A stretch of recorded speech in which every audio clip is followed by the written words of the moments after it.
J'aime la chasse, l'émission vous est proposée par Alvis Audio. Alvis, protection auditive technique pour la chasse et le tir.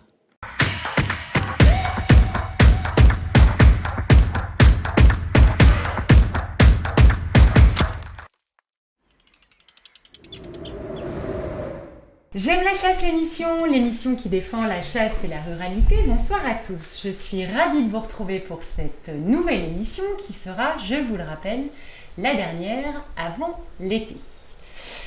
J'ai le plaisir ce soir d'être accompagnée de notre rédacteur en chef Denis Plat. Bonsoir Denis. Bonsoir Amélie, bonsoir Patrick. J'ai le plaisir d'être accompagnée de Patrick. Bonsoir Patrick. Bonsoir tout le monde. Avant de démarrer les actualités, Patrick, tu voulais nous faire un point sur le salon JLC qui se tiendra jeudi prochain, le 24 juin. Eh oui, je suis désespéré, c'est notre dernière émission de l'année, de la saison, avant la rentrée et l'ouverture de la chasse. Mais on va quand même se revoir la semaine prochaine parce qu'on sera pareil en plateau, mais jeudi soir. Tous et donc ensemble. pour un petit salon sur la thématique de l'approche et de l'affût.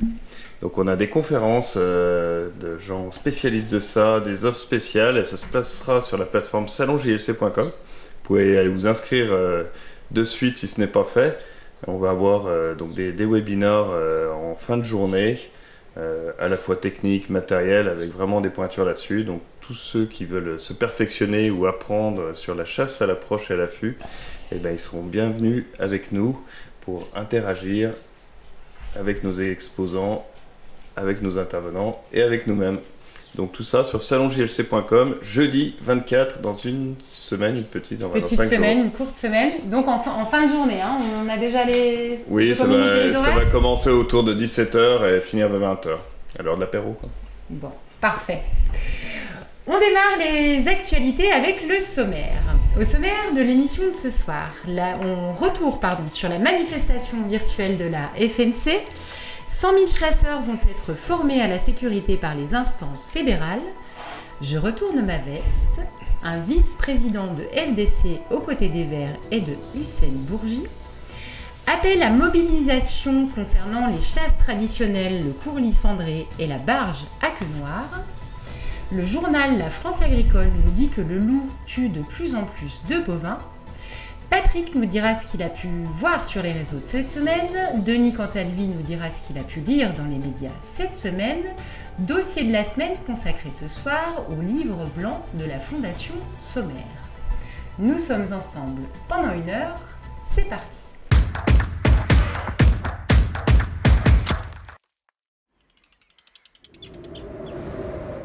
Denis, on démarre ces actualités avec un retour sur la manifestation virtuelle de la FNC.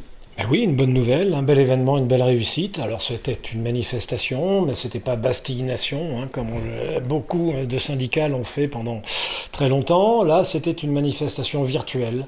La FNC se met dans l'ère du temps, se rentre dans l'ère moderne.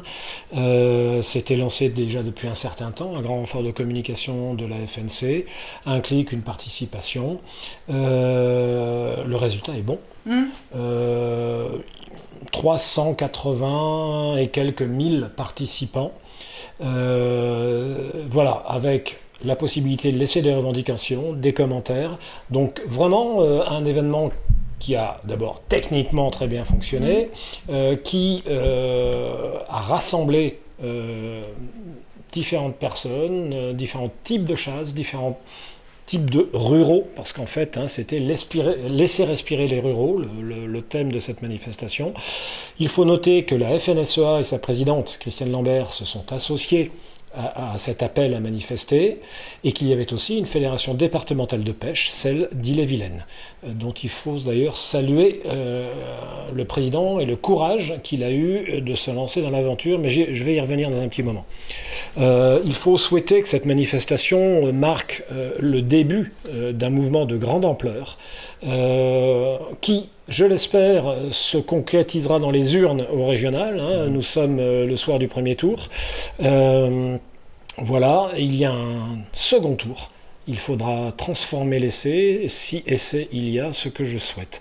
Il y avait des interventions aussi, j'ai vu qu'il y avait 15 000 intervention, les gens pouvaient participer. Tout à fait. Oui, on pouvait laisser ses revendications, mettre des commentaires, et voilà. J'aime bien cette phrase de Saint-Exupéry, je l'ai beaucoup citée à l'occasion de l'événement. C'est dans Citadelle, un très beau roman de Saint-Exupéry, et il dit « Et ce fut le signal de la révolte, laquelle fut belle comme un incendie. » Eh bien, voilà. Un petit bémol quand même. Il y a 1 080 000 permis de chasse validés en France. Il y a plus d'1 500 000 pêcheurs. Et il y a beaucoup d'agriculteurs. Je crois qu'il y en reste encore 450 000 agriculteurs en France. Donc je pense que le résultat aurait pu être bien plus important en termes de participation. Il est dommage qu'un certain nombre d'instances dirigeantes, et là je vais nommément désigner celle de la pêche, les instances nationales de la pêche, qui, je ne sais pas pourquoi, est-ce que c'est de la frilosité, est-ce que c'est de l'inconscience, est-ce que c'est l'espoir qu'en faisant dos rond on sera épargné, non. Ils font dos rond depuis des années et ils ne sont pas épargnés, ils sont clairement dans la ligne de mire et dans le viseur des gens qui nous ont déjà pris comme cible. Ils ne veulent pas, ils ne veulent pas s'en rendre compte et à mon avis c'est suicidaire comme attitude. Il faut noter aussi, j'ai cru comprendre que certaines fédérations départementales, et là c'est dommage vraiment, n'ont pas vraiment relayé le message autant qu'elles auraient pu et dû le faire. Là encore, les querelles intestines devraient céder le pas à l'intérêt général. Je pense quand même que certains devraient se rappeler qu'ils sont là pour servir et pas se servir. Voilà. C'est important dans le monde associatif et dans le monde de la chasse. Et puis, pour ceux qui sont trop frileux, je rappellerai cette phrase de Churchill qui disait « Vous avez voulu éviter la guerre au prix du déshonneur, vous avez le déshonneur et vous aurez la guerre. » Ça, je l'adresse aux instances fédérales de la pêche. Et c'était avant-guerre pour les accords de Munich. Exactement. Merci. Voilà ce qu'on pouvait dire sur cette manifestation. Mais franchement, belle réussite et bravo la FNC. Voilà. Belle première. Merci pour la petite citation.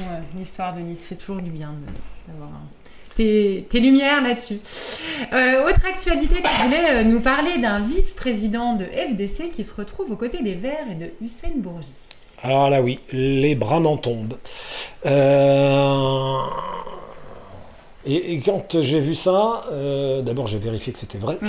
C'est vrai, malheureusement. Et j'ai tout de suite pensé à cette chanson que vous connaissez sans doute, de Dutronc, l'opportuniste. Je retourne ma veste aussi, on l'appelle. Je vous invite à tous aller l'écouter. Elle est très bien et elle s'adapte malheureusement à ce qui se passe en Occitanie pendant la campagne des régionales. Comment un vice-président de fédération départementale de chasse, celle de l'Hérault, peut faire campagne aux côtés de gens issus de Europe Écologie Les Verts et se retrouver sur les mêmes marchés à distribuer les mêmes tracts que ce sénateur socialiste de l'Hérault, Hussein Bourgi, qui est en procès parce qu'il a insulté Willy Schren. Je vous rappelle quand même la citation du jour, c'est pas celle de Churchill, disons que voilà, il avait traité notre président de gros con du jour. Il l'avait dit et il l'avait écrit. Je n'arrive pas à comprendre qu'un vice-président de FDC puisse se commettre avec ces gens-là. Alors, bon... il y a un procès en cours avec Hussein Bourgi, tout à fait. Willy Schren est en procès contre Hussein Bourgi pour injure publique. Le vice-président en question s'appelle Max Hayes. J'aimerais qu'il nous explique. Vraiment. Alors, est-ce que c'est de l'inconscience, là aussi? Est-ce que c'est la promesse d'un poste bien rémunéré de conseiller régional? Est-ce qu'il s'imagine pouvoir faire changer Europe Écologie Les Verts, avec lesquels, de toute manière, Carole Delga va gouverner et passer des alliances dès le second tour, et pour mettre en œuvre une politique qui ne nous sera pas favorable, c'est évident. Il faut noter la réaction du président Schren à ceci. Elle est à l'écran là en ce moment, et je vous la lis quand même. « Merci Max de faire campagne avec des écolos, des animalistes, qui pour certains m'ont injurié, et contre qui je suis au tribunal. Une élection ne doit jamais aller jusqu'à renier ses convictions pour la ruralité et la chasse. Franchement déçu. » Évidemment, nous aussi. Incompréhension et déception. Voilà ce qu'on pouvait dire à propos de ce monsieur. Non. Autre actualité, Denis, on en avait parlé dans une de nos émissions, les formations à la sécurité vont démarrer. Et oui, vous savez tous que depuis octobre 2020, cet arrêté qui renforce les règles de sécurité à la chasse avec 3 paragraphes principaux. 1. L'obligation du port du gilet orange pour toute action de chasse collective au grand gibier. 2. La pose de panneaux avant l'action de chasse et l'enlèvement de ces panneaux après. Et puis, 3e, et à mon avis le plus important, 3e article de cet arrêté, c'est l'obligation pour tous les chasseurs de se former une fois tous les 10 ans à la sécurité. Cette formation est prise en compte au niveau des fédérations départementales de chasse. Elle a eu du retard à l'allumage, mais bon, crise du Covid aidant, c'était pas simple. C'était un surcroît de charges et de travail pour les FDC, qui sont déjà bien occupés. Et voilà, ça y est, c'est lancé. Donc dans La Voix du Nord, on a vu un article qui montrait le président Schrane assister en compagnie du procureur général local, de Douai, je pense, à la première session de formation décennale à la sécurité. Voilà, juste un petit mot. Pourquoi un procureur général? Si c'est pour judiciariser la chasse, ça m'inquiète. Ça me rappelle ce procureur général du Lot, je crois, qui avait dit à partir de maintenant, tolérance zéro pour les chasseurs. Mais bon, c'est celui qui laisse courir les saboteurs et les vandales. Donc là encore, deux poids, deux mesures. Je suis sûr que ce n'est pas le cas dans le nord de la France. Denis, tu voulais nous parler également d'un appel à mobilisation. Oui, encore et toujours la FNC qui est très active. Ils ont mis en place ce qu'ils ont appelé une task force numérique. C'est-à-dire qu'ils comptent sur un ensemble de chasseurs ou de sympathisants de la chasse connectés pour relayer des messages importants. Là, en l'occurrence, c'est pour relayer les consultations publiques à propos soit de date d'ouverture, soit de quotas, soit d'autorisation ou non de tel ou tel type de chasse sur tel ou tel type de gibier. Ces consultations, ne riment à rien, il faut être sérieux.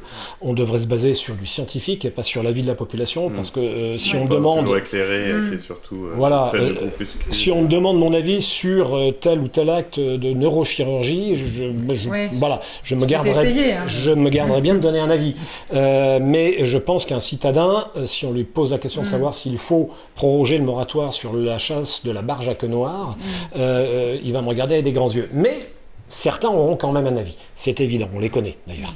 Donc c'est pas participatif, mon cher Denis. Voilà. Je le regrette. Mais voilà, ces consultations ont été notées il y a déjà quelques temps par nos opposants qui occupent l'espace commentaire. Il était temps que nous fassions contrepoids.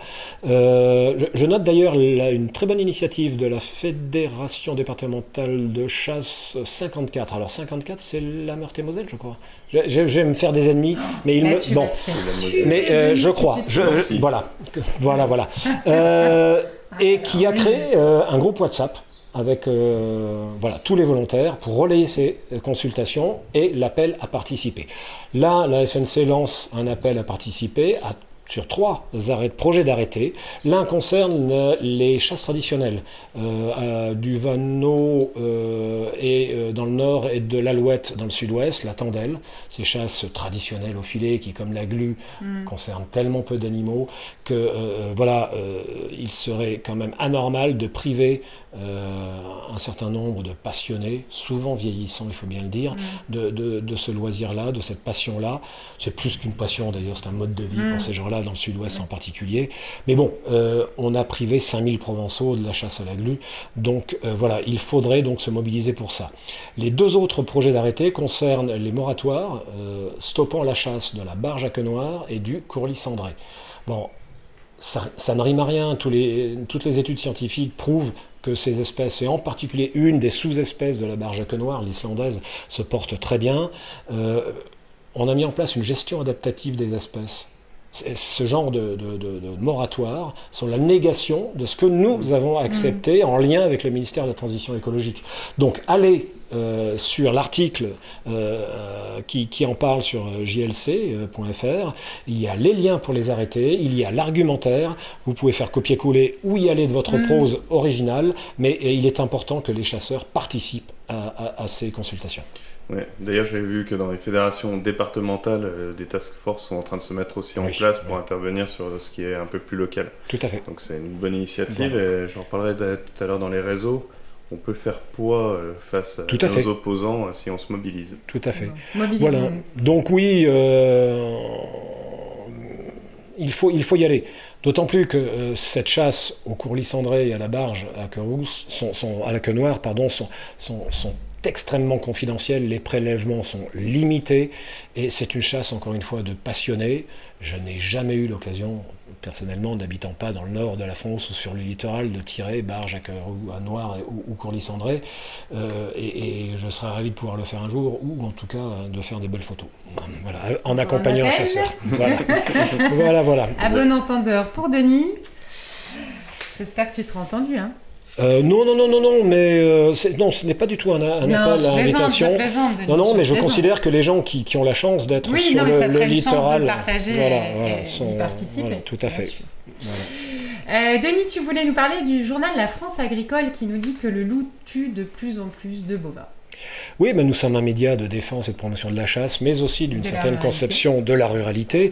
Il est normal qu'on s'intéresse à l'agriculture et aux éleveurs qui sont dans une situation parfois délicate, on va dire. D'abord parce que les cours et de la viande et du lait sont quand même leur permettent mal de vivre décemment de leur labeur, et en plus maintenant ils sont confrontés au retour des grands prédateurs. Alors jusqu'à présent le loup, officiellement revenu d'Italie, œuvrait et massacrait impunément ou presque dans le quart sud-est de la France, principalement sur de l'élevage ovin. Mais étant donné qu'il est présent sur la presque totalité du territoire national maintenant, métropolitain, le reste de la France, c'est surtout du bovin. Alors évidemment, les dégâts suivent, et le loup s'attaque aussi à des grosses bêtes comme les vaches ou les veaux. Les chevaux. Et parfois même des chevaux. Donc là, la France Agricole nous dit que en 2020, il y a eu plus de 224 bovins officiellement reconnus comme tués par le loup. Bon, on peut considérer qu'il y en a 10 ou 15% de plus, mais voilà. Je m'attarde un petit peu sur le cas du loup parce que j'ai relevé dans la presse extrêmement locale, Chalon Info, que la préfecture avait autorisé en Saône-et-Loire, après les tirs d'effarouchement, enfin toutes les étapes de protection du loup, parce qu'il faut quand même se rappeler que le loup est protégé à double titre. Convention de Berne, directive Habitat. Ce que ne sont pas ni les moutons, ni les chevaux, ni les bovins, apparemment. Mais donc voilà, a enfin autorisé le tir de prélèvement, le tir létal contre un loup qui commettait des dégâts importants en Saône-et-Loire. Bon, les éleveurs sont un peu soulagés, mais par contre, j'ai noté qu'une association locale qui s'appelle Combactive. Alors, c'est une association de défense de la cause animale, disent-ils, s'insurger, s'offusquer du tir de prélèvement du loup. Avec un vocabulaire assez extraordinaire. On le voit à l'écran, un sniper abat le loup de Saône-et-Loire, acharnement sur le grand carnivore sauvage. Bon, l'utilisation du terme sniper, il faut oser quand même. Vocabulaire guerrier. Alors j'ai envie de continuer. Après un barrage d'artillerie important, le bataillon d'infanterie a donné l'assaut contre l'animal, mais c'est un sniper qui... Non, il faut arrêter les bêtises. Ce sont des gens de la brigade loup de l'OFB qui sont correctement équipés et qui ont tiré un prédateur qui commettait trop de dégâts. Point. Mais... un peu agacé par le vocabulaire de cette association, j'ai creusé un petit peu sur ce qu'était cette association. Ils disent que, évidemment, toutes les études scientifiques le prouvent, le loup apporte une très grande richesse à la biodiversité. Les mouflons des Alpes apprécieront cette phrase-là. Le parc de Yellowstone va doucement rire aussi, puisque les autorités du parc ont autorisé l'abattage d'un certain nombre de loups, parce que les loups en trop grand nombre menaçaient la biodiversité des grands ongulés du parc. Donc non, le loup n'est pas un apport pour la biodiversité. Le problème, c'est que la défense de la cause animale, c'est comme ça qu'il se présente, est très sélective. On défend le loup, mais on oublie de défendre les animaux d'élevage et de défendre les éleveurs qui en vivent et qui font vivre notre pays. Parce que les éleveurs, les agriculteurs, ils apportent une richesse à notre pays. Ces zozos-là, j'ai envie de dire, n'apportent rien, voire sont nuisibles avec leurs idées farfelues. Donc c'est assez agaçant. Je me suis aussi un peu intéressé à leur prose. Alors, Combactive propose des solutions pérennes, globales, mises en place avec tous les acteurs réunis autour de la table, dont la SAFER, pour réattribuer les terres. Parce que pour améliorer la protection des troupeaux, il faut réattribuer les terres. Là, on sent l'inspiration et on sent la nostalgie du kolkhoz chez ces gens-là. Réattribution des terres, expropriation des paysans, et enfin bon, voilà. Un peu plus loin, mais ça, ils l'ont enlevé devant le tollé que ça a suscité, mais heureusement, on a des copies d'écran.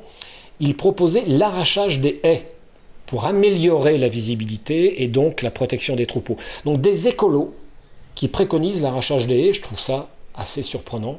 Les bras m'en tombent. Quand l'amour du loup l'emporte sur... En plus, ça se passe dans une zone de Saône-et-Loire. On voit à l'écran une petite photo aérienne de la zone de Flagny. En gros, vous avez une haie, c'est une région bocagère, vous avez une haie tous les 20 mètres. Donc ces gens-là proposent d'arracher les haies. Il faudra le dire à la ministre Pompili qui a lancé un plan à grand renfort d'argent public pour replanter des haies en France. Ou alors ils proposent des grillages de 1,40 m avec des Ursus enterrés sur plus de 20 cm. Mais là aussi, c'est contradictoire avec ceux qui s'insurgent en Sologne contre la même chose pratiquée sur des propriétés privées. Il faudrait quand même qu'ils s'accordent un peu leur violon et leur discours, parce que dans certains cas, le grillage enterré, c'est bien, dans d'autres, c'est mal. Non, ces grillages-là, c'est un obstacle à la grande faune, c'est un obstacle à la libre circulation de la faune en général. Le loup pose des problèmes. J'ai vu un article récemment sur un journal suisse qui disait que le loup posait un problème au secteur du tourisme. Ouais. Non pas parce que le loup attaque les touristes, mais parce que les bergers se protègent avec des chiens, des patous, des bergers d'Anatolie, et que ça pose un problème. Il y a des secteurs entiers dans lesquels les promeneurs et les randonneurs ne veulent... En Suisse. En voilà. France aussi. Hein. Voilà. Et puis une dernière pour la route à propos de cette association. Comme ils veulent jouer les écolos vertueux, ils ont annoncé sur leur site qu'ils allaient lancer une opération d'une journée de ramassage des déchets dans la nature, pour faire ce que font les chasseurs. Mais eux qui ne le claironnent pas. Voilà, mais il se trouve que, zut, pas de chance, la météo devait être mauvaise, il devait y avoir 3 gouttes. La journée de ramassage des déchets a été annulée. Les chasseurs, qu'il pleuve, qu'il neige, qu'il vente, ils y vont, eux. Alors, ce qui m'a surtout amusé, c'est le programme de la journée. Parce que rassemblement à 9h30, fin à 16h30, mais, et là je vous lis le programme tel qu'il est annoncé sur leur site, cette journée donc débutera à 9h30 et se terminera à 16h. Des ateliers pédagogiques seront organisés. Atelier ordu écriture, entre parenthèses, écriture de slogan. Atelier dessin, pour compléter l'atelier écriture. J'hésitais sur l'atelier coloriage. Atelier confection de pancartes pédagogiques, ainsi que le concours du déchet le plus insolite. Bon, à mon avis, pendant 1 heure, avec des gants et en faisant ils vont aller ramasser 3 choses, et puis ensuite ils vont se pencher sur quelque chose qui va vraiment changer le sort du monde, les slogans et la peinture, et le coloriage. Voilà ce qu'est cette association qui ose donner des conseils aux agriculteurs. Voilà, non, ils sont, quand je dis nuisibles, ils le sont. Ouais, c'est pas crédible. Voilà. Bon. Merci Denis pour ces actualités. Patrick, on passe à ta chronique en direct des réseaux. Eh bien, cette semaine, vu sur Twitter, L214 qui appelait à un sondage, je resitue un peu, il faisait un sondage, il y a une campagne pour l'achat de porcs européens, pour la promotion des ports européens, et ils ont fait un sondage, je vous cite le sondage: « Trouvez-vous ça normal que nos impôts financent une campagne de communication pour inciter à consommer du cochon ?» Et en dessous, ils publient une photo, comme ils ont l'habitude, d'un élevage qui certainement n'est pas représentatif et où on voit une photo d'élevage intensif. Ils ont eu la mauvaise surprise, c'est qu'ils ont eu 78%, où j'en suis resté du sondage, on voit l'image là, 78% de oui. Oui. Donc, comme quoi, ils n'arrivent Que pas les gens trop ne à s'offusquent mobiliser pas leur de ça. communauté. D'ailleurs, ça m'appelle un petit commentaire, c'est qu'ils ont énormément de followers et bizarrement, ils n'arrivent pas sur un sondage qui comptait vraiment beaucoup moins de personnes à mobiliser. Je me demande si leur communauté n'est pas un peu factice. Elle est factice, c'est évident, mais comme leurs arguments. Mais à mon avis, la cellule com de L214 est en PLS et en déstress respiratoire depuis les résultats du sondage. Voilà. Et c'était 13 000 votes, hein, Voilà. Jonathan, on le voyait aller. Voilà, toujours un peu dans le même esprit, vu sur LinkedIn, l'Agence régionale de la biodiversité qui relaie la propagande de l'espace, une des associations les plus franchement anti-chasse. L'Agence de la biodiversité, je sais pas, Denis, si t'appelles un commentaire. Oui, je suis assez déçu de voir que l'argent public sert à relayer, parce que les ARB sont des organismes publics, que notre argent public serve à relayer la propagande d'une association dont le sérieux n'est quand même pas tout à fait établi, hein, c'est le moins qu'on puisse dire. Et il faut savoir que c'est l'ASPAS qui a racheté le domaine de Valfonjouz dans le Vercors, dont ils sont bien embêtés, dont ils ne savent pas quoi faire. Donc ce sont encore les mêmes genres de personnes et d'associations qu'Ambactive qui relaient des niaiseries, comme on dirait au Québec, à propos des renards, en déformant passablement les faits et les résultats de tests et de données scientifiques. Et ben justement, sur le renard, je suis tombé sur un tweet de la fondation 30 millions d'amis, on le voit à l'écran, qui appelait à préserver une famille de renards qui risquait d'être capturée, etc. etc. Donc, déjà, premier niveau... ça jouait évidemment avec une belle petite photo pour la sensibilité de chacun. Après, j'ai creusé un peu, je suis allé sur leur argumentation vis-à-vis, et générale par rapport à cette famille, mais vis-à-vis du renard sur leur site internet. Et j'ai lu leur argumentation, et notamment sur l'échinococose. Ils nous expliquent, on peut le voir aussi à l'écran, tout un argument que les renards, ça ne se ferait pas baisser, Voilà, détruire du renard, la chasse du renard ne ferait pas diminuer les risques d'échinococose, etc. Et il s'appuie ensuite sur un exemple, et c'est là où ça m'a fait réagir. Il s'appuie sur l'exemple du Luxembourg qui a interdit le tir du renard, la capture du renard, et ils disent que depuis, l'échinococose n'est pas montée. Et là, heureusement, Franck Allais, que je cite toutes les semaines, intervient, et un renfort de graphique qui s'est procuré sur les autorités luxembourgeoises montre complètement, alors on voit le graphique à l'écran, je ne sais pas si vous aurez le temps de l'analyser, mais on voit clairement une remontée de l'échinococose depuis l'année d'interdiction qui doit être 2015, je crois. Donc ce sont des mensonges.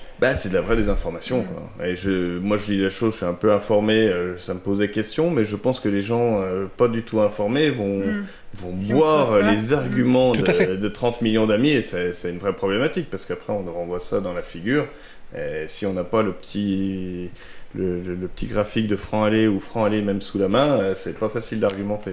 Sous la main, ce sera difficile. Il dit lui-même, je suis assez corpulent. Voilà, donc ça c'était pour les choses sérieuses. Après, je suis tombé, alors ça n'a vraiment rien à voir avec la chasse, mais un peu dans les délires actuels. J'ai vu quelque chose, toujours dans l'égalitarisme, il faut frustrer personne. Et comme c'est bientôt l'été, on va se rouvrir, on va pouvoir aller boire des apéros, et vous pouvez essayer, c'est pour que tout le monde soit à la même taille. Vous voyez l'image à l'écran, des espèces de sabots pour rehausser tout le monde, pour que les petits ou les grands ne soient pas frustrés, tout le monde à la même taille. Donc je vous encourage à utiliser ça cet été. Ça donne un style, hein, Pour terminer cette saison, j'ai vu sur Twitter un petit message de PETA, on le voit, qui dit « Bonne semaine à tous, sauf aux chasseurs ». Donc moi déjà, PETA, je préfère le PETA que vous allez voir à l'écran, le « People Eating Tasty Animals », les gens qui aiment les animaux qui ont du goût. Et surtout, je vais souhaiter une bonne semaine aux chasseurs, mais aussi à tous les autres. Nous ne sommes pas sectaires. À tout le monde. Oui, à croire que le community manager de PETA, franchement, a été recruté en école primaire. Parce que là, c'est niveau cours de récré. Hein, vraiment, c'est ridicule. C'est nul. C'est ridicule. C'est nul. Merci Patrick. Denis, on passe à ta chronique Les Brèves du chasseur. Oui, on va voyager un petit peu avec la première. On va aller faire un tour en Guyane. En Guyane française, donc, département ô combien forestier. Et il y a des chasseurs là-bas, principalement des chasseurs traditionnels. Et depuis le 1er janvier, ils ont l'obligation de détenir un permis de chasse. Ce qui n'était pas le cas jusqu'à présent en Guyane. Évidemment, ça a fait monter la pression en Guyane, parce qu'on leur limite les zones de chasse aussi, bien entendu. On leur limite le nombre de litres de carburant qu'ils peuvent emmener sur leur barque pour aller chasser. Bon, un certain nombre de restrictions à leur chasse traditionnelle pratiquée là-bas. Et avec le lancement de la saison de chasse, il y a eu quelques heurts avec les gendarmes qui ont essayé d'empêcher le départ d'embarcations de chasseurs. Les locaux ne se sont pas laissés faire et sont quand même partis chasser. Ils disent, écoutez, ce permis n'est absolument pas adapté à la chasse que nous pratiquons, d'une part, et puis vous allez nous interdire de circuler alors que vous laissez circuler les orpailleurs clandestins qui sont une plaie réelle pour la Guyane et puis pour la biodiversité, parce que les orpailleurs utilisent des produits extrêmement toxiques qui polluent absolument rivières et cours d'eau sur place. Donc attaquez-vous plutôt aux orpailleurs plutôt qu'à nous. Voilà. Faible avec les forts, fort avec les faibles. Souvent, c'est comme ça. C'est souvent comme ça. Ensuite, j'ai vu dans Centre Presse Aveyron une très bonne initiative de la Fédération départementale des chasseurs de l'Aveyron qui forme des chasseurs volontaires au premier secours canin. Donc voilà, un animal blessé sur un ferme ou un animal qui, pour une raison ou pour une autre, aurait besoin d'eux. Donc des vétérinaires et puis des formateurs au premier secours animaux forment les chasseurs de l'Aveyron à bien s'occuper de notre meilleur ami. Voilà, c'est très très bien ça, bonne initiative. Ensuite, je vais terminer ces brèves avec quelque chose qui n'est pas dans la presse, mais je vais vous donner des nouvelles d'un rendez-vous de chasse. Rendez-vous de chasse dont nous avions parlé il y a quelque temps dans une émission, celui du plus beau village de France, Sérignan-du-Comtat, dans le Vaucluse. Vous devinerez mon objectivité à ce propos. Ah oui, c'est complet. Voilà, il avait malheureusement été incendié. C'était un incendie criminel. On ne sait pas encore qui a causé cet incendie, s'il s'agit de l'acte d'un anti-chasse ou d'autre chose. L'enquête est toujours en cours, mais les chasseurs, sans tarder, se sont remis au travail, ont remis en place un rendez-vous qui est pratiquement fini. Voilà les photos de l'incendie et du rendez-vous presque terminé. Ils vont le décorer, ils vont faire appel à un tagueur, m'ont-ils dit, pour le décorer avec des images, des dessins et des peintures d'animaux et d'utilisateurs de la nature. Voilà. Donc bonne saison aux chasseurs de Sérignan-du-Comtat, que Saint-Hubert soit avec eux et que ces actes stupides cessent. Denis, ne serais-tu pas originaire du Vaucluse ? J'ai peur que oui. Si on a les spectateurs qui nous regardent du Vaucluse, on leur fait un petit On en coucou. a, j'ai vu des échanges de commentaires disant qu'effectivement c'était le plus beau village. Ils se manifestent. Exactement, ils ont raison. Bon, merci à vous deux. On passe maintenant à notre dossier de la semaine.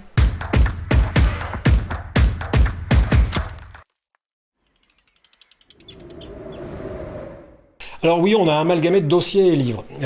Pourquoi ? Parce que la semaine dernière, j'étais à Paris pour le lancement du livre blanc de la Fondation Sommer. On devait d'ailleurs vous présenter un entretien que j'avais eu avec Pierre de Bois-Guilbert de la Fondation Sommer. Bon, malheureusement, la qualité sonore était vraiment, vraiment trop mauvaise, donc je l'ai remplacé par un petit diaporama présentant le livre blanc de la Fondation Sommer. Donc le résultat de 3 ans de réflexion avec des spécialistes de bien des domaines. Ça s'appelle « Retisser le lien entre la chasse et la société, 8 chantiers pour 2040 ». Donc c'est une étude prospective pour essayer de voir ce que pourrait être la chasse en 2040. Alors la conférence de presse était intéressante parce qu'il y avait des journalistes de la presse généraliste et on peut mesurer à cette occasion et à l'occasion des questions qu'ils posent leur ignorance totale des affaires de la chasse et puis pour certains leurs a priori. Je pense en particulier à une certaine journaliste de l'AFP qui n'a pas caché ses a priori. Mais hormis cette conférence de presse, ce qui est intéressant, c'est ce qu'il y a là-dedans. 8 chantiers et intéressants, avec des propositions pratiques. Alors, on ne va pas tout détailler, je vais vous lister les chantiers. Éthique de la chasse et éthique à la chasse. Ce sont 2 choses différentes. Le chantier 2, formation. Le 3, sécurité. Le 4, grand gibier, régulation. Comment arriver à bien faire. Ensuite, chantier 5, le petit gibier, la chasse devant soi. C'est indispensable. Chantier 6, chasse et gestion des espèces et des espaces. le chantier numéro 7, tradition et innovation, et le chantier 8, partage de l'espace naturel. On va rapidement parler des propositions qui en découlent. Ils ont analysé chacun de ces grands chapitres. Et il y a un bilan, il y a des pistes de réflexion et des propositions extrêmement pratiques. Chaque chantier, je vais vous le montrer, se termine par une double page, comme ceci, avec un petit chapitre introductif, les enjeux, les propositions. Donc c'est assez bien fait. C'est bien clair, ouais. Non, c'est très clair. Le document est extrêmement bien présenté. Je trouve que c'est de l'excellent travail. Je crois qu'il est en téléchargement sur le site de la Fondation. On peut tout à fait aller sur le site de la Fondation Sommaire ou taper Livre blanc Fondation Sommaire. Il est en chargement en PDF. J'invite tous les chasseurs soucieux d'une chasse responsable, éthique, à se le procurer, à le lire et à en parler autour d'eux. Il y a plein de bonnes choses. En proposition pratique, par exemple dans le chantier numéro 1, éthique à la chasse. Bien d'abord, faire en sorte que l'attitude du chasseur soit mieux perçue. Et pour qu'elle soit mieux perçue, il faut peut-être parfois qu'elle change un petit peu. Respect aussi de l'animal chassé. Il préconise que tout animal blessé fasse l'objet d'une recherche au sang systématique. On voit à l'image un chien de sang avec un sanglier retrouvé, et puis le logo de l'UNUCRE, l'Union nationale pour l'utilisation des chiens de rouge. Tout chasseur, à mon avis, doit avoir dans son téléphone portable le numéro de conducteurs de chiens de sang les plus proches pour faire appel. On ne peut pas décemment, c'est une question d'éthique, laisser un animal blessé derrière soi. Et puis même au niveau chasse, de faire une recherche au chien de sang, c'est passionnant. C'est passionnant, c'est tout très intéressant. Ah oui, voir le travail il y a éthique, il y a chasse, enfin bref, c'est incontournable. Voir le travail du chien et de son maître, c'est extraordinaire. Et puis il pose des questions, quid des clôtures, avec une réponse tout à fait mesurée que moi j'aime assez, et puis quid du gibier de lâcher. Alors oui, si c'est du repeuplement, non, si c'est du gibier lâché le matin pour être tiré l'après-midi. Et là aussi, je suis tout à fait d'accord avec eux. Au niveau formation, là, pas mal de recommandations pratiques. Le permis de chasse, dit-il, doit évoluer et prendre en compte un certain nombre de nouveaux facteurs. Dans un premier temps, ils souhaitent que les chasseurs nouveaux soient mieux formés au tir. La connaissance des espèces, des règles, des lois, très bien, mais mieux formés au tir. Et il propose une épreuve de tir lors de l'épreuve pratique du permis. Épreuve qui ne serait pas éliminatoire, mais pour voir l'aisance, ainsi de suite. Puis comme il y a une épreuve, les gens s'y prépareront, et à mon avis, c'est pas idiot. Il suggère aussi que le permis intègre les armes nouvelles, celles qu'on voit beaucoup, alors qui sont plus si nouvelles que ça, mais les semi-autos. On n'en parle pas, pratiquement pas. Et il suggère aussi qu'il y ait une épreuve de tir lors de la formation décennale à la sécurité. Ce qui n'est pas idiot, à mon avis. On est faiblards sur le tir, de toute façon, les Français, au niveau européen, les Anglais sont très branchés là-dessus. Alors, on n'a pas cette culture. Oui, alors moi, si on devait prendre des exemples et des maîtres en la matière, moi je parlerais suisse, autrichien, bavarois, toute cette culture germanique de la chasse à l'approche, le pirch et à l'affût est issue d'une culture du tir. Et très souvent en Bavière, on voit les gens en tenue traditionnelle le dimanche avec la carabine sur l'épaule. Ils vont à pied au stand de tir en famille. Il y a une culture du tir réelle, on l'a moins. Beaucoup moins en France, c'est dommage et il faudrait l'améliorer.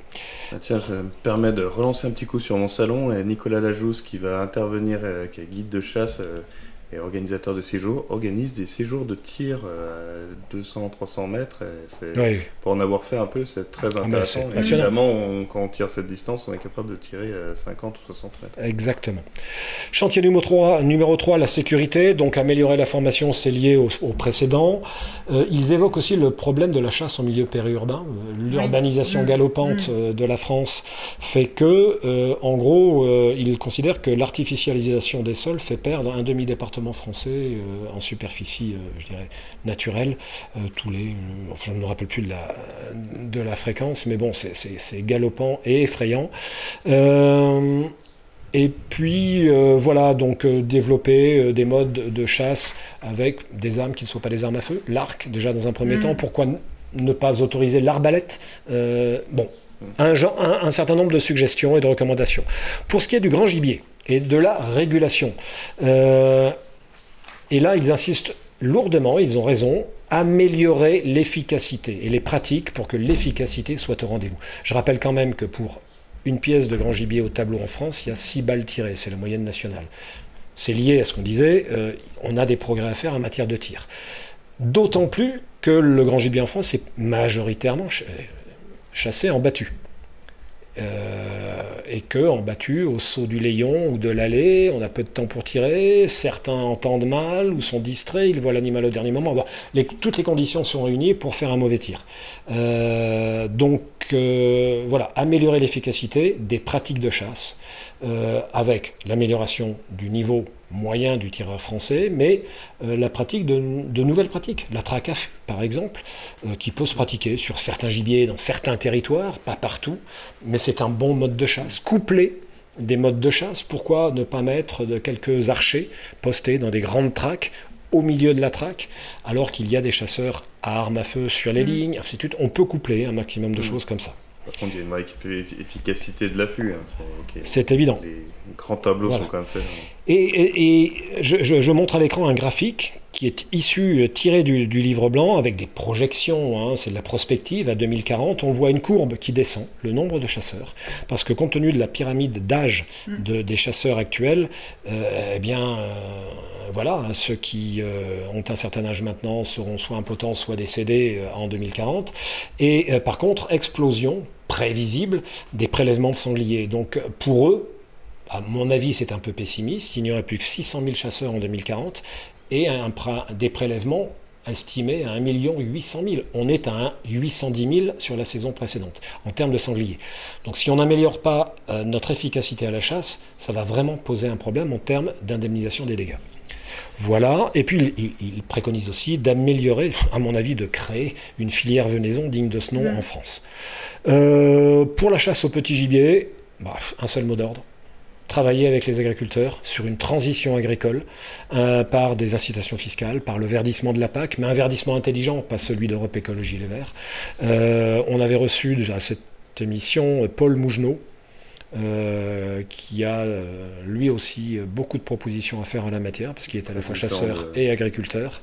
Qui est président de l'Association nationale des chasseurs de petits gibiers. Du Conservatoire national du petit gibier, je crois. Mais bon, voilà.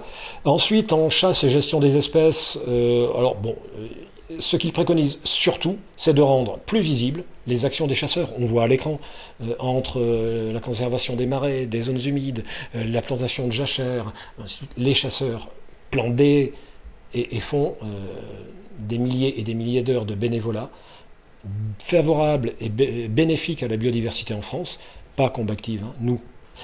Et ce n'est pas su. Et ce n'est pas su par le grand public, mais aussi souvent par les pouvoirs publics ou les élus locaux. Moi, si je peux mettre un petit bémol sur le livre blanc, c'est justement qu'il n'y a pas un volet communication. Parce que les bonnes actions, etc., mais on se rend compte que... Ce n'est pas... Ils en parlent beaucoup, d'agir et de communiquer. De communiquer vers le grand public, et puis de communiquer vers les élus. Ils donnent l'exemple, ils font comme la FNC, avec son livre « Chasse, cœur de biodiversité », ce livre blanc sera envoyé aux élus de France et de Navarre. Je dis ça parce que c'est mon dada, et c'est souvent, il y a une méconnaissance des gens de la zone grise en face, c'est quand même vraiment de faire connaître nos actions et ce qu'est la chasse, et en général, les gens deviennent beaucoup plus favorables. Le sondage IFOP commandé par la FNC le montre bien, quand les gens connaissent la chasse, ils y sont favorables, ou beaucoup moins défavorables. Chantier numéro 7 et avant-dernier, tradition et innovation. La chasse, comme toute activité, et en particulier activité de loisir, n'échappe pas à la course technologique. Alors, on peut s'interroger sur l'utilisation des nouveaux outils techniques à la chasse. Et la bonne question, c'est celle d'un avocat de la FNC qui la pose et qui dit que si ces outils servent à améliorer la sécurité et à améliorer les pratiques de chasse, très bien. Si ça devient déloyal à l'égard de l'animal, c'est interdit. Par exemple, le drone est interdit. C'est écrit dans la loi, on n'a pas le droit de... Voilà. Mais par exemple, en Allemagne, qui est très strict au niveau juridique, le drone pour la chasse, bon, éventuellement, pourquoi pas. Enfin, là, il y a une zone grise. La caméra thermique est interdite à la chasse. Les dispositifs de correction automatique avec visée télémètre, avec visée laser, sont interdits. Ce qui est plus discutable, parce que ça permet de... Oui, mais dans ce cas-là, quid de l'incertitude? Et puis après tout, quand on n'est pas sûr, on ne tire pas. Voilà. Plutôt que de blesser, ou voire de rater, et de se faire... d'être ridicule devant ses petits copains. Voilà, donc quid de cette nouvelle technologie, la prendre, l'adopter, mais avec des pincettes, en restant éthique et loyal vis-à-vis des animaux. Bon, voilà. Et dernier chantier, c'est là que mon avis diverge avec celui de la Fondation. Le partage de l'espace naturel. Je trouve qu'ils sont un petit peu trop conciliants avec des mots d'ordre que nous ont presque imposés les opposants à la chasse. Les autres usagers de la nature vont dans la forêt le cœur au ventre. Il y a 700 millions de visites par an dans les forêts françaises, nous dit l'ONF, donc j'imagine que ces gens-là n'y vont pas la peur au ventre. Mais, et là, je pense que c'est peut-être un petit peu utiliser leur mot d'ordre, leur langage. Puis, quand on dit usager de la nature, je regarde un dictionnaire, je dis usager, c'est celui qui a le droit d'usage, ou qui est usager d'un service public ou d'un bien public. Encore faut-il qu'il paye son ticket d'entrée. Les chasseurs le font. Le promeneur du dimanche, non. Et puis, encore une fois, 75% des forêts françaises sont privées. Le promeneur du dimanche n'a rien à y faire. Et puis, 100% des terres agricoles le sont. Donc, ce sont nos terrains de chasse, principalement, c'est ça. Mais Voilà. quand on a interviewé, quand tu as interviewé Pierre de Bois-Guilbert, on a suivi ce qu'il disait. Moi, ce qui m'a gêné un peu, c'est qu'il mettait tout le monde un peu dans le même sac en parlant des incivilités, éventuellement des chasseurs, de manque de politesse, etc. Les chasseurs très polis, et ils sont beaucoup plus nombreux, c'est pas parce qu'ils sont plus polis qu'ils n'ont pas d'attaque contre eux. Donc, Oui, tout à fait. Oui, Ah, non. je trouvais un peu que Donc voilà, il a pris un peu trop ça, il reprenait, comme tu le Non, dis mais- très bien, le mot d'ordre de nos opposants. Tout à fait. Bon, cela dit, il est incontestable que les pratiques de loisirs des Français ont changé, que la société, les gens sont de plus en plus urbains, habitent de plus en plus en ville et veulent s'échapper de temps en temps pour prendre un bon bol d'air. Donc on a de plus en plus de vététistes, de joggeurs, de promeneurs du dimanche. La montagne n'échappe pas à ça aussi, avec de plus en plus de grimpeurs, de parapentistes. De gens qui montent en quad et qui engueulent les chasseurs parce que c'est pas écologique. Mais bon, il est vrai qu'on a de plus en plus de monde dans des espaces où avant il n'y en avait pas. Maintenant, ont-ils le droit d'y être ? C'est une chose. Et puis, s'ils ont le droit d'y être, alors là, oui, bien entendu, il faut envisager des moyens intelligents de partager cet espace-là. Mais voilà, sans Mais c'est aller à tout le monde de se polisser, quoi. Tout à Pas fait. uniquement aux chasseurs. sans aller trop loin, à mon avis, sans donner, je dirais, trop raison à nos opposants. Voilà ce que je voulais dire sur le livre blanc que j'incite vraiment tout le monde à lire. Eh bien, écoute, Denis, merci beaucoup pour cette analyse. Cette émission touche à sa fin. Je vous remercie de nous avoir suivis. Je vous rappelle que vous pouvez nous suivre sur tous nos réseaux sous le nom de J'aime la chasse. On ne se retrouve pas dimanche prochain puisque nous sommes en pause estivale. Mais par contre, on se retrouve jeudi prochain, le 24 juin, à partir aux alentours de 17h pour notre salon JLC spécial Affût approche. N'hésitez pas à aller vous inscrire dès ce soir sur le site salonjlc.com. Vous inscrire, mais vous pouvez déjà visiter le salon et les exposants. Les animations auront lieu Bien jeudi, sûr. mais vous pouvez aller visiter Aller les flâner stands dans les halls et du flâner salon. en permanence. salonjlc.com. Merci encore, passez une excellente soirée et à jeudi prochain.